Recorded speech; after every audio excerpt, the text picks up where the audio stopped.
Good day, good sirs. It is I, Dominic, and welcome to the first episode of our sister show, The Hatstand. Here, we answer questions about hats and rats, go over rules, and discuss changes to the show in general.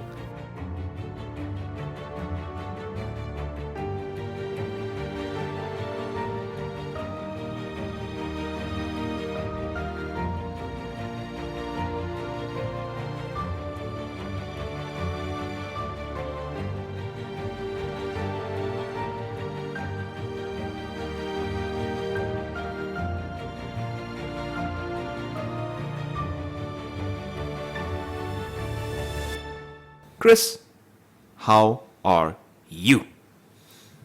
I am in a pleasant state today. Holiday has finally begun for us, so I am slightly relaxed, about 99% tense. I just spent most of the day wrangling some custom Battletech rules, so that was a lot of fun. But guys, please don't forget, this quality audio is made possible by our third team member, Mariske. And on that note, how are you? I'm doing well, thank you, Chris. I'm still working, but luckily I'm working from home this week. So it doesn't really feel like work, but it's still work nonetheless. On the show today, we cover a rule that both Dominic and I had wrong, although mostly Dominic because he's the DM, so it's all his fault. We answer a community question we received through word of mouth, and we also cover some technical details about the show. Great, and well, let's just jump straight into it.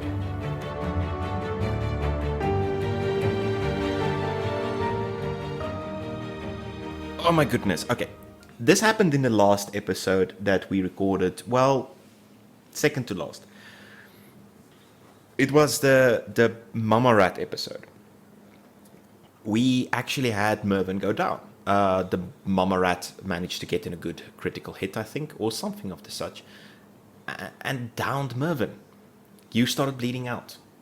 Allegedly. Okay, you did. Okay. Okay, fair enough, yes. You started bleeding out. But the problem was, the system we're using is Fantasy Grounds. Now, it's a great system because it actually does almost all of the automation for us. The downside is it actually automatically applies rules that we aren't always aware are being applied.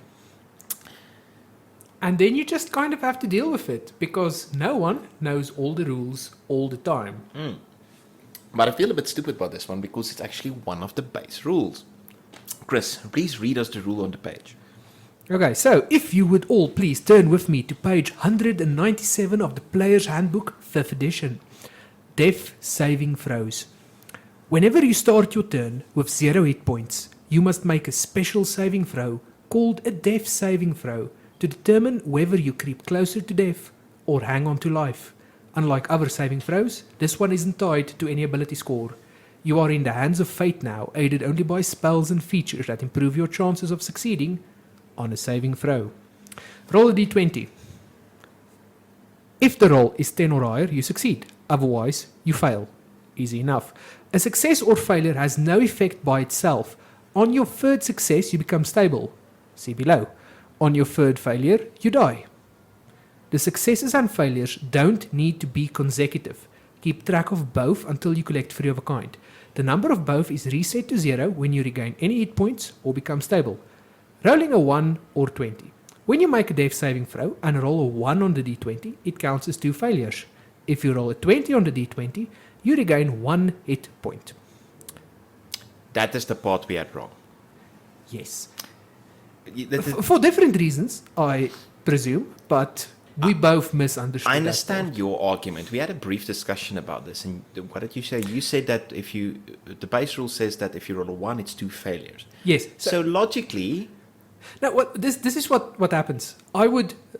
Someone would roll a 20 on a death save, and they would be like, "Yes, I regain health," and I would be like, "No," and I would whip out the Player's Handbook, and I would page furiously, and I would read. When you make a death saving throw and roll a 1 on the d20, it counts as 2 failures. I would close the book and say, and that means if you roll a 20, you would make 2 successes.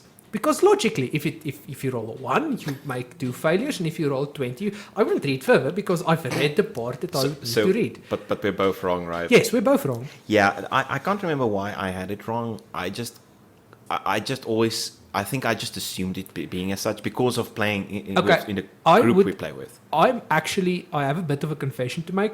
I'm pretty sure we had this discussion once, and I told you that no. Oh! Yes, it was I It was all you along. all along. Yeah, I think that's one of the things that happened because I remember us actually having this discussion previously as well. The thing is, it falls into line with quite a few other rules in the system because, and this is not the D&D only thing. No. The one rule I definitely had wrong in a similar way was standing up from being prone. I had it as a full round action, but Yeah, it's half movement. it's half movement, so it's not even an action. It's movement. It's just movement. Because you've got your movement, your action, and your bonus action. And here's the other thing about standing up, which is actually just tangential, but I'll get into it. If you have no movement, you can still spend half your movement to stand up, because Oh yes. in 5th edition we don't work in squares. If you have 0 squares, you can't do nothing. You can still use half your 0 squares, which makes no sense. But I mean, Yeah, because it's not an actual walk or a run. yeah, you lose the potential of movement. But anyway, I digress. I don't know if Mariska's ever had any weird rule that you had wrong. I'm pretty sure that the death save rule is played like we used to play on podcasts as well. Really? Like, I've listened to things where they do the exact same thing. If you roll a natural 20, it's 2 saves and not hit Wow. points to 1. No. That's where I got it the first time. I think it was a sneaky edit of the book by those damn kids at Wizards of the Coast. Okay, no. Okay, I apologize to the nice kids at Wizards of the Coast. The reason I can actually say it's not a sneaky edit is because my 5th edition book is one of the earlier copies. Ooh. You got the 1st edition, No. 5th edition. I just got one before. Original print. No, I got the erroneous print. I got the one before a lot of the errata came out. So if you page from my physical book, you actually see a lot of pencil mark in a lot of the borders where I wrote in the rules from the errata. A lot of things around wording changed, but I'm not going to get into that now. I think the thing that really struck me about this is that they would have a double standard for rolling, because generally if you roll a 1 or a 20, Now.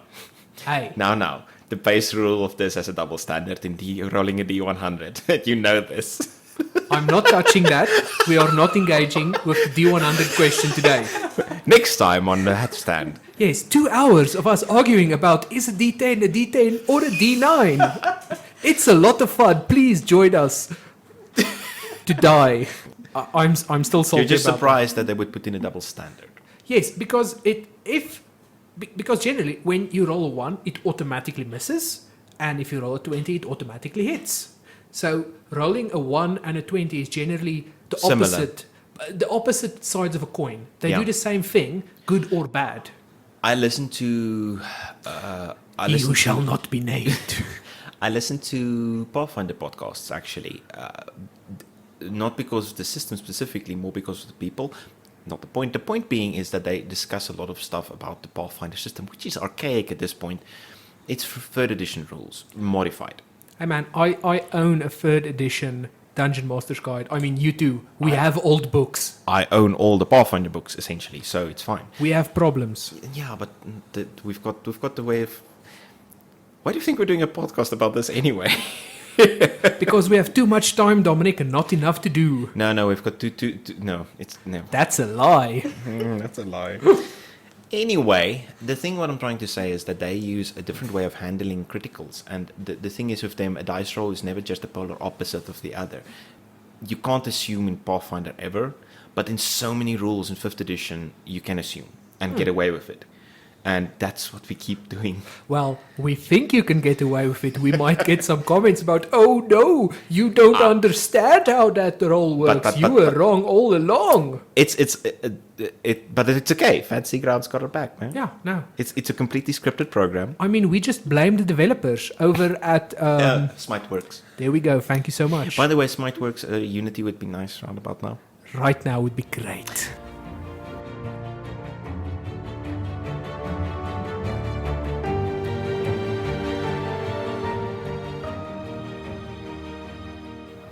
Community questions. Gerard, a member from one of our local D&D groups, actually approached one of us with a question. And I'm paraphrasing here, but let me read this to you. Did I miss something?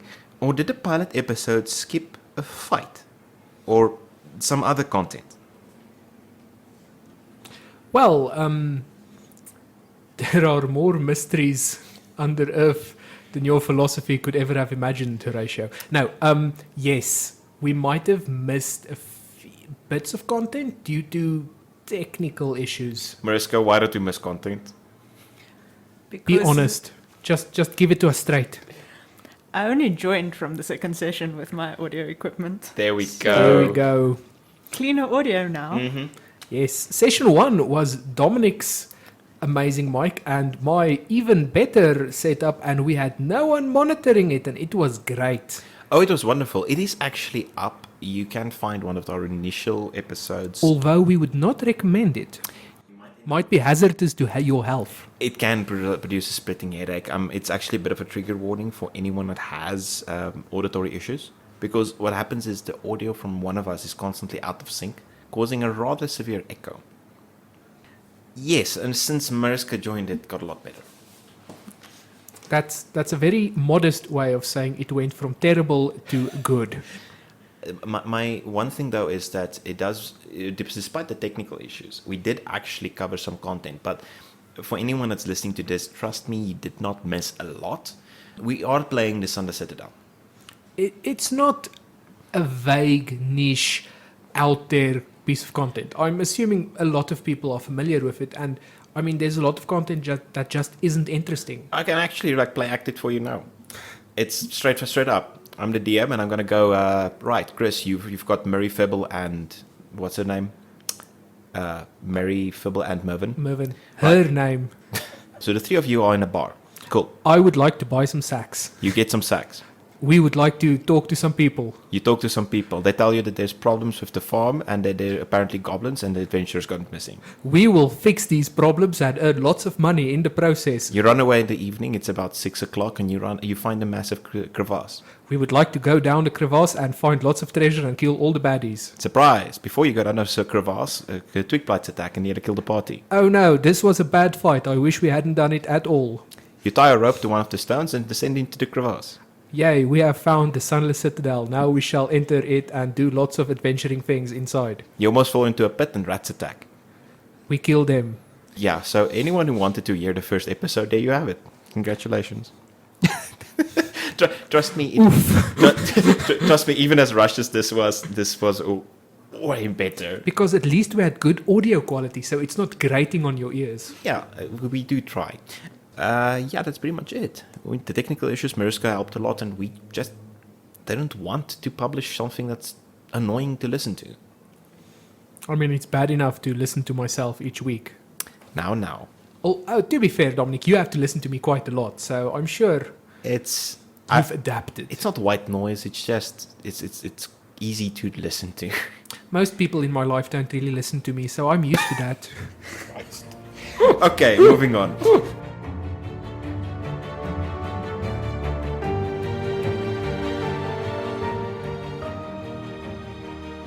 Technical details. Our third topic for today is that our current recording equipment only allows to independently record two voices.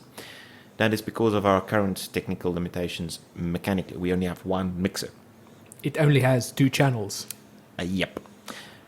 Deal with it effectively. Yeah, so I decided early on that getting people together for the podcast, we would really need to get... If it's one microphone, it'll essentially have to be a monologue that's interesting and carries the group and go from there. So I pushed for at least 2 microphones because I'd rather not everyone listen to me playing to myself, and then we went from there. However, adding another person is most likely in the works in the next few months. Yeah, we're just looking at obtaining some newer equipment. We're still looking at specifications, options, pricings, all the good things. But it's work, it's money, and it'll take some time. But we are looking forward to the progress in the new year. So stay tuned for more developments on our technical hats and rats section. We are Central South African, so we are looking for people to join. And we are carefully working through local D&D players, actually, in our local community. If you are such a player and you want to get involved, please email us, message us. This podcast goes out on 4 or 5 social media platforms at this point. We do monitor them. Comment there, ask for a way in. We will try and contact you back. Or if you're just interested in playing some D&D, contact us as well. We can probably hook you up with a group.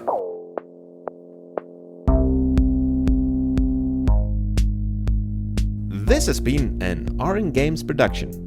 Dungeons and Dragons is owned by Wizards of the Coast. Fancy Grounds is owned by Smiteworks. Our audio engineer is Mariske Harmsen. Follow us at Hats and Rats on Facebook. See you when the dice land next week.